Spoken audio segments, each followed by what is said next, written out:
Maghanda na sa pagbigat ng trapiko dahil sa opening ng FIBA World Cup bukas, nasasabay pa sa simula ng long weekend.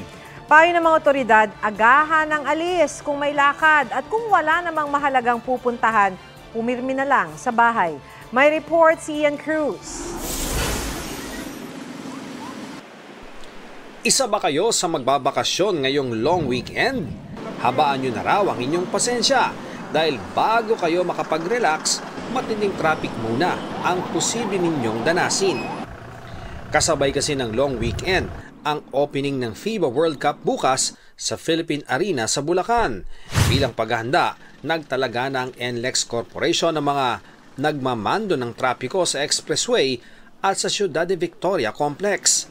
Sa mismong opening, mahigit 200 tauhan nila ang magbabantay sa complex. Kasama sa babantayan ng parking areas malapit sa 55,000-seater arena kung saan kasya ang 6,000 sasakyan.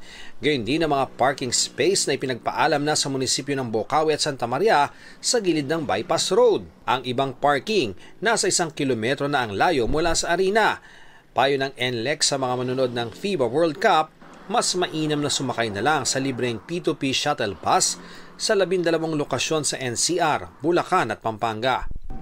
Kung magdadala pa rin ng sasakyan, tiyaking may RFID sticker ito.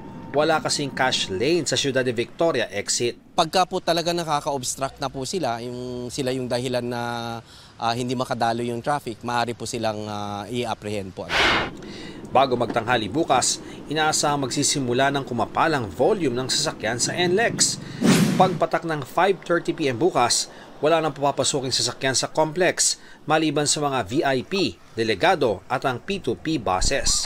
Magpapatupad din ang iba-ibang oras ng truck ban sa Caloocan, Valenzuela at sa May Kawayan, Marilao, Santa Maria at Bukawe sa Bulacan.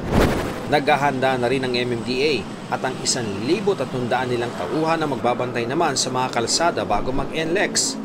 Isa riyan ang makipot na northbound ng EDSA Balintawak pababa ng expressway kung saan naiimbudo ang mga sakyan kahit sa karaniwang araw. Pahihintuin ang traffic kung may daraang convoy ng mga kalahok sa FIBA. Magpapatupad din ng stop and go traffic scheme sa ilang lugar. Ian Cruz nagbabalita para sa GMA Integrated News.